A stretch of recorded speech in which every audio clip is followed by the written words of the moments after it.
Hello everyone, welcome to our channel. दोस्तों, आज हम ऐसा वीडियो लेकर आए हैं, एक ऐसे टॉपिक पे लेकर आए हैं वीडियो हमारा जो बहुत समय से चर्चा में रहा है। न केवल चर्चा में रहा है, इसके बारे में लोग बातें करने से या तो हिचकिचाते थे या इस तरह की बातें कही जाती थी जो कि पूर्ण रूप से सच नहीं थी या बिना किसी तथ्य के भावनात्मक रूप से बातें की जाती थी। ठीक है, एक ऐसे अनुच्छेद के बारे में हम समझेंगे, पढ़ेंगे, जिसकी वजह से कश्मीर जो कि धरती का स्वर्ग हुआ करता था वो आतंकवादियों का घर बन गया था। ठीक है, तो क्या था ये अनुच्छेद 370? ठीक है, क्या इसके प्रावधान थे और क्यों ये भारत के लिए जम्मू कश्मीर में विकास करने को लेकर या ऐसी चीज़ बन गया था, एक रुकावट बन गया था कि भारत सरकार जम्मू कश्मीर का विकास नहीं कर पा रही थी। ठीक है, तो चलिए दोस्तों, इस आर्टिकल में, इस वीडियो में हम समझते हैं कि क्या था अनुच्छेद 370। ठीक है, तो आप सभी ने सुना होगा कि अनुच्छेद 370 है, अनुच्छेद 370 है, जम्मू कश्मीर के लिए है, जम्मू कश्मीर को विशेष राज्य का दर्जा दिया गया था। ठीक है, तो बात करते हैं इस अनुच्छेद 370 की।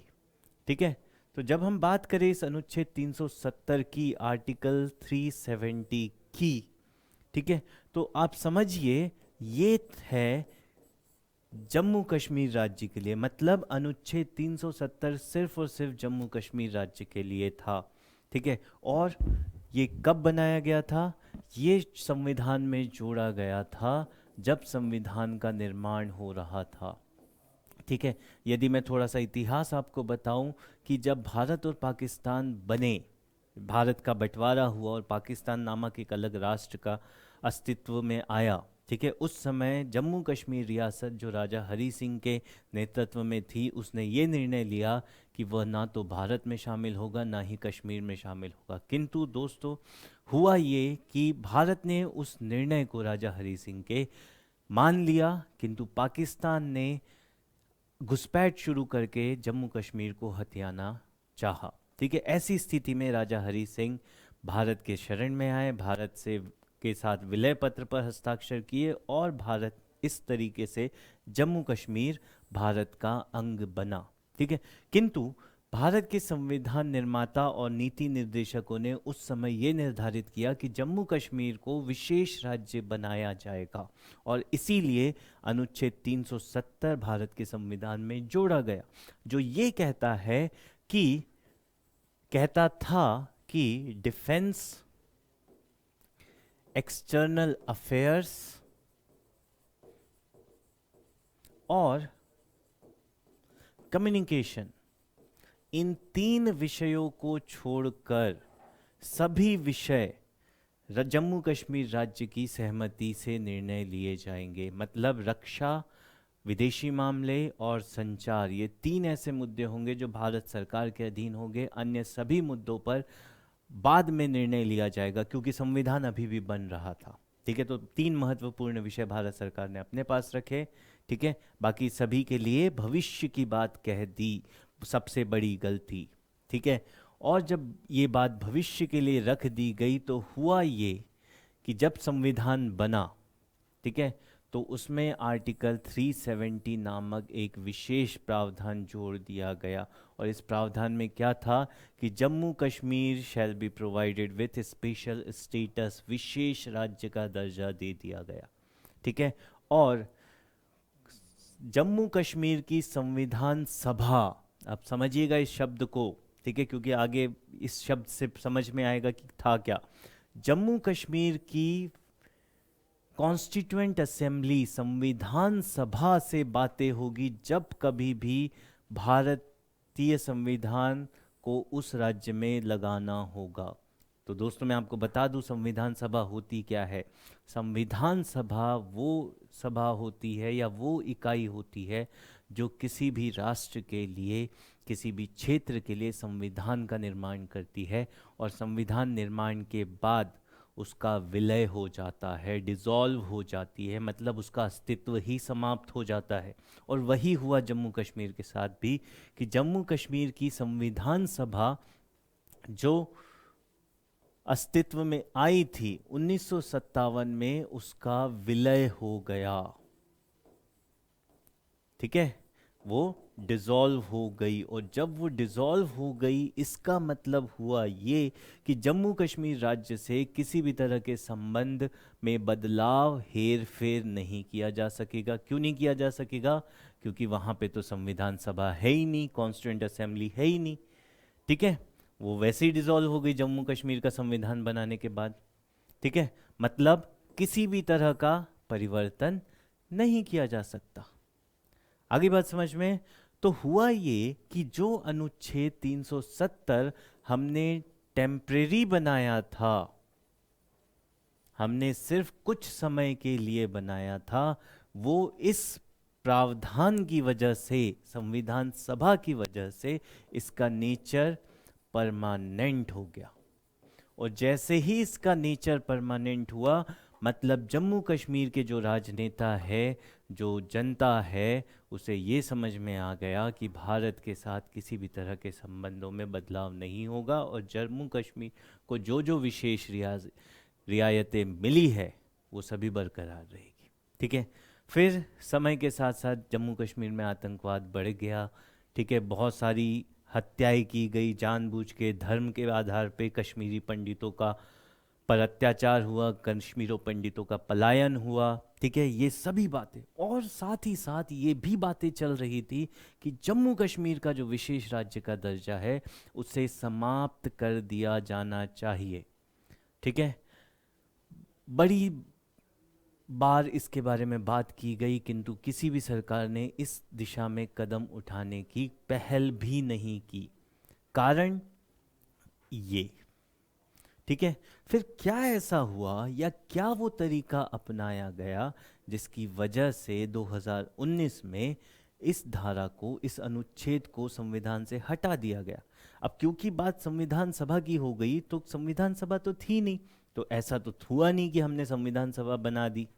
ठीक है, तो फिर देखते हैं कि किस प्रकार संवैधानिक तरीके से अनुच्छेद 370 को हटाया गया।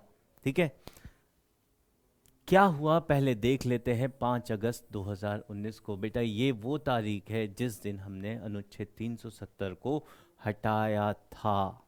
ठीक है, अब समझिए उस दिन हुआ क्या था। पहली चीज जो हमने की थी, सबसे पहली बात जो सरकार ने की थी, तात्कालिक सरकार ने, कि एक अधिनियम पारित किया, the constitution application to Jammu Kashmir order, एक आदेश पारित किया जिसे CO272 भी कहा जाता है। अब मैं इस सी शब्द का प्रयोग करूंगा, CO272। ठीक है, अब इस CO272 में क्या कहा गया था? इस CO272 में पहली बात ये कही गई कि जम्मू कश्मीर के लिए जो पूर्ववर्ती आदेश था, 1954 का आदेश था, उस पर ये आदेश 2019 का लागू किया जाएगा इसकी जगह। मतलब 1954 के आदेश की जगह 2019 का आदेश लागू किया जाएगा। ठीक है, अब देखिए अगली बात। ठीक है, और CO272 में कहा गया कि 367 में जो लिखा गया है शब्द, ठीक है, constituent assembly of the state, मतलब आर्टिकल 367 ऑफ द कॉन्स्टिट्यूशन, जो भारतीय संविधान का अनुच्छेद 367 है, उसमें यह लिखा गया है कि किस शब्द का क्या मतलब होगा। ठीक है, तो हमने क्या किया, CO272 से क्या किया, उस 367 आर्टिकल में एक नया क्लॉज ऐड किया, और ये कहा कि 370 आर्टिकल में जहां भी ये शब्द प्रयोग किया गया है, constituent assembly of the state, उसे क्या पढ़ा जाएगा, legislative assembly of the state. मतलब हमने उस संविधान सभा को बदल दिया, किससे, विधान सभा से। संविधान में परिवर्तन करने का अधिकार बेटा याद रखिएगा केंद्र सरकार के पास है, और केंद्र सरकार ने उसी का प्रयोग करते हुए ये कार्य किया। ठीक है, कि हमने पहला काम किया कि संविधान सभा शब्द को बदल के विधानसभा कर दिया। ठीक है, दूसरा हमने किया, government of Jammu and Kashmir शब्द को बदल के गवर्नर ऑफ जम्मू कश्मीर कर दिया। ठीक है, ऐसा क्यों किया गया? ऐसा इसलिए किया गया कि जम्मू कश्मीर में दिसंबर 2018 से राष्ट्रपति शासन लगा था। ठीक है, राष्ट्रपति शासन लगा था, और राष्ट्रपति शासन लगने का बेटा एक परिणाम यह होता है कि राज्य की सरकार बर्खास्त कर दी जाती है। और जब राज्य की सरकार ही नहीं है तो what is government of Jammu and Kashmir, इस शब्द का कोई औचित्य नहीं रह जाता। और जब इस शब्द का कोई औचित्य नहीं तो वह पद जो उस समय अस्तित्व में था उसे उससे परिवर्तित कर दिया गया। ठीक है, फिर क्योंकि मैंने अभी बताया कि 356 राष्ट्रपति शासन के अंतर्गत राज्य था, तो सरकार का सभी कार्य कौन कर रहे थे? गवर्नर। ठीक है, तो ऐसी स्थिति में ये पहला अध्यादेश या ये पहला ऑर्डर था जो जारी किया गया, जिसने कुछ शब्दों की व्याख्या बदल दी। ठीक है, या कुछ शब्दों का अर्थ बदल दिया। ठीक है, अब जैसे ही ये अर्थ बदला, आप समझिएगा इस चीज को कि जम्मू कश्मीर की जो संविधान सभा है, कॉन्स्टिट्यूएंट असेंबली, वो बदल के हो गई लेजिस्लेटिव असेंबली। ओके, और government of Jammu and Kashmir बन गया governor of Jammu and Kashmir. Right, अब क्योंकि जो भी सरकार थी, ठीक है, जो भी सरकार थी वो बर्खास्त थी, तो जो भी निर्णय गवर्नर का होगा वही माना जाएगा जम्मू कश्मीर की सरकार का। ठीक है, और कॉन्स्टिट्यूएंट असेंबली की जगह लेजिस्लेटिव असेंबली। अब 356 के अंतर्गत विधानसभा ईदर सस्पेंडेड एनिमेशन में रखी जाती है, ठीक है, या फिर उसे डिसॉल्व कर दिया जाता है। और जैसे ही लेजिस्लेटिव असेंबली डिसॉल्व होती है स्टेट की, वहां का जितना भी कार्य होता है लेजिस्लेटिव असेंबली का, वो पार्लियामेंट करना शुरू कर देती है। मतलब क्या हुआ? पहले हमने इस शब्द को बदल के किया लेजिस्लेटिव असेंबली, और क्योंकि उस समय 5 अगस्त 2019 को विधानसभा अस्तित्व में ही नहीं थी जम्मू कश्मीर के लिए, तो विधानसभा के कार्य जो कौन करेगा? विधानसभा के कार्य करेगा पार्लियामेंट, मतलब भारत की संसद। मतलब समझ में आ गया कि जो भी कार्य विधानसभा को करने होंगे वो संसद के मार्फत से किए जाएंगे। और फिर आसान हो गया अब चीजें कि संसद ने क्या लिखा है कि विधानसभा, संविधान सभा की मंजूरी लेनी होगी। उस शब्द को हमने बदल दिया विधानसभा से, और विधानसभा थी नहीं तो वो विधानसभा के सारे कार्य आ गए संसद के पास। अब संसद ने क्या किया? संसद ने केंद्र सरकार को ये सलाह दी कि आप 370 को हटा दो।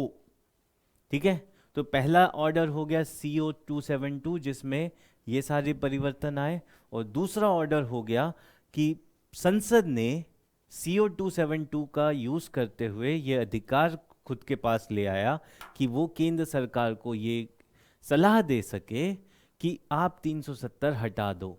उसने सलाह दी, केंद्र सरकार ने उसे माना, और दूसरा ऑर्डर जारी हुआ कि 370 हटा दी गई है। ठीक है, और साथ ही साथ ये भी हुआ कि जम्मू कश्मीर राज्य को 2 भागों में बांट दिया गया। ठीक है, और ये दोनों भाग क्या कहलाए गए? ये दोनों भाग कहलाए गए केंद्र शासित प्रदेश।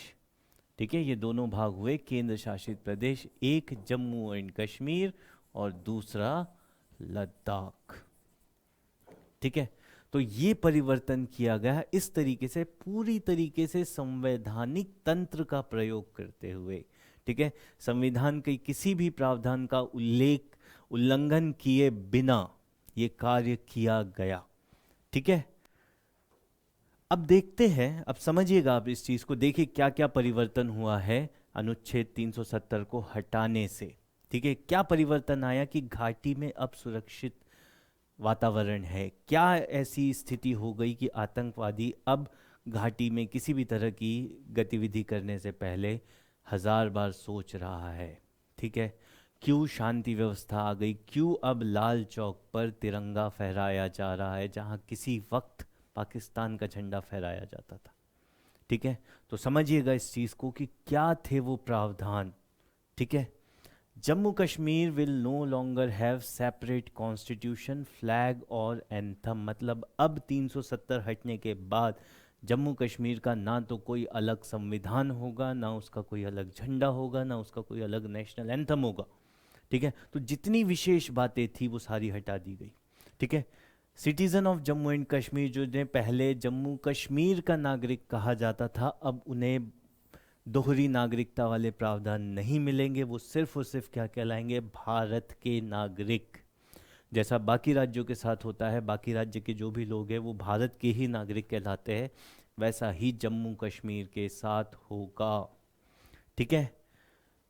अब जो नई केंद्र शासित प्रदेश बना है, ठीक है, वो पूरी तरीके से भारतीय संविधान के तरह से चलाया जाएगा। मतलब वे सभी प्रावधान जो पहले जम्मू कश्मीर पे नहीं लगाए गए थे, या जम्मू कश्मीर का अलग संविधान होने की वजह से जम्मू कश्मीर में लागू नहीं होते थे, वो सभी अब जम्मू कश्मीर में लागू होंगे। जिसमें से सबसे बड़ी बात है बेटा मौलिक अधिकार। ठीक है। Fundamental rights. फंडामेंटल राइट्स एक ऐसी चीज़ है जो भारत के सभी नागरिकों को मिली हुई है। ठीक है। किंतु जम्मू कश्मीर के लोगों को मौलिक अधिकार नहीं थे। ठीक है, समझिएगा इस चीज़ को। अब उस प्रावधान को हमने हटा दिया है। ओके। आर्टिकल 360 जो वित्तीय आपातकाल की बात करता है, हमने उसे भी समाप्त कर दिया। पहले नहीं लगाया जा सकता था जम्मू कश्मीर में, अब लगाया जा सकता है। ठीक है। पार्लियामेंट के जो भी लॉ पास होंगे वो जम्मू कश्मीर पर भी लागू होंगे, जो पहले नहीं होते थे। समझिए इस चीज़ को कि राइट टू इंफॉर्मेशन जो पहले पूरे देश में लागू होता था सिवाय जम्मू कश्मीर के, अब वो भी जम्मू कश्मीर में लागू होगा। राइट टू एजुकेशन, शिक्षा का अधिकार, ये भी जम्मू कश्मीर में लागू होगा, जो पहले नहीं होता था। ठीक है। जम्मू कश्मीर की जो रणबीर पीनल कोड थी उसे बदल के अब आईपीसी लगा दिया जाएगा। और अब तो आईपीसी में भी हम परिवर्तन कर रहे हैं, भारतीय न्याय प्रणाली कही जाएगी, तो वो भी जम्मू कश्मीर में लागू होगी। और एक और प्रावधान जो बहुत समय से चर्चा में था, अनुच्छेद 35A जिसके अंतर्गत कोई भी व्यक्ति जो जम्मू कश्मीर का रहवासी नहीं है वो जम्मू कश्मीर में किसी भी तरह की संपत्ति नहीं खरीद सकता था, किंतु अब इस प्रावधान को भी हटा दिया गया है।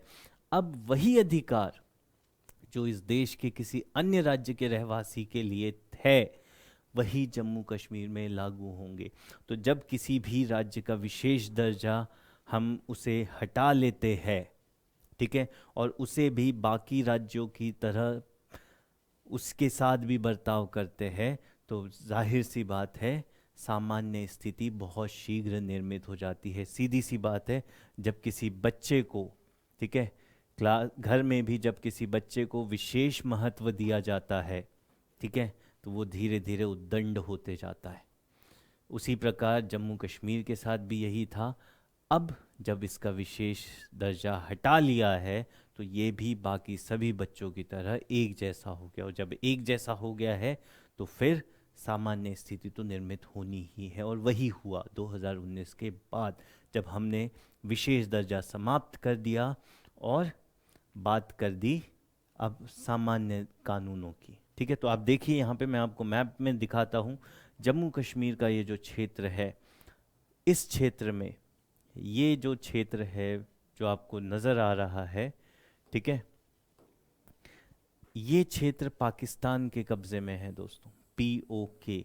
और यहीं तक बात नहीं रुकती, पाकिस्तान ने अपने कब्ज़े वाले क्षेत्र में से ये जो शाशगाम वैली है, शशगाम की जो घाटी है, ये चाइना को गिफ्ट भी दे दी। एक तो पहले कब्जा किया, कब्जा करने के बाद बोले ये लो मेरी तरफ से गिफ्ट। क्यों किया? क्योंकि वो पाकिस्तान चाहता है कि चीन भी कश्मीर विवाद का हिस्सा बन जाए ताकि उसे फ़ायदा हो।